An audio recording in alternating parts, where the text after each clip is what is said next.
మేలుకో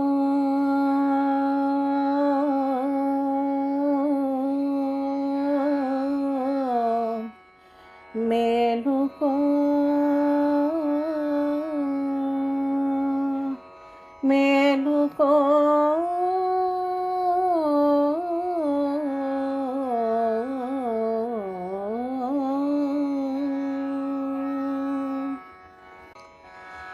మేలుకో శృంగారరాయ మేటి మదన గోపాల మేలుకోవే నా బాలి మించిన నిధానమా మేలుకో శృంగారరాయ మేటి మదన గోపాల మేలుకోవే నా బాలి మించిన నిధానమా.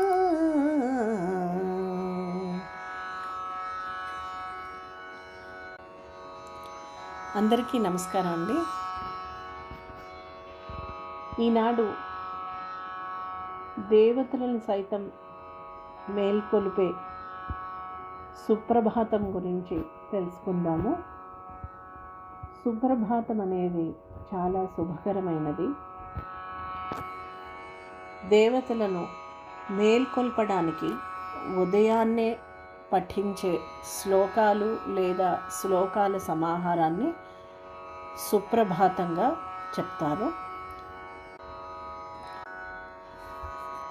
ప్రపంచ ప్రఖ్యాతిగాంచిన శ్రీ వెంకటేశ్వర సుప్రభాతం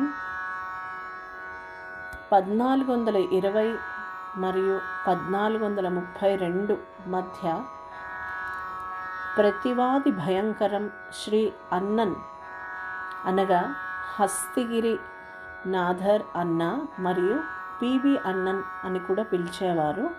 ఆయనచే రచింపబడినది ఈ వెంకటేశ్వర సుప్రభాతం.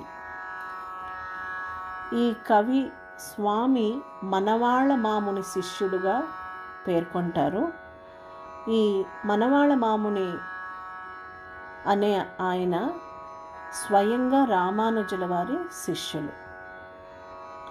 వెంకటేశ్వర సుప్రభాతం 4 విభాగాలను కలిగి ఉంది. సుప్రభాతం, శ్రీ వెంకటేశ్వర స్తోత్రం, ప్రపత్తి మరియు మంగళాశాసనం. సుప్రభాత కావ్యం యొక్క శైలి, దాని మూలాన్ని వాల్మీకి యొక్క రామాయణంలోని బాలకాండంలోని ఒక శ్లోకం ద్వారా గమనించవచ్చు.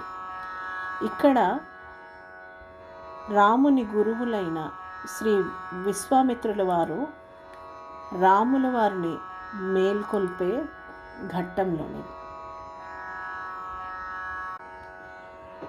కౌసల్యా సుప్రజా రామ పూర్వా సంధ్యా ప్రవర్తతే ఉత్తిష్ఠ నరసార్దూల కర్తవ్యం దైవమాహ్నికం.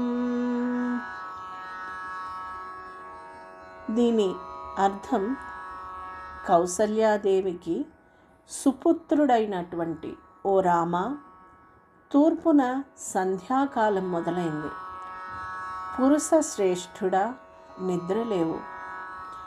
ఆచరించవలసిన దైవిక కార్యములను నెరవేర్చాలి అని శ్రీ విశ్వామిత్రుల వారు రాముని మేల్కొల్పుతున్న శ్లోకం.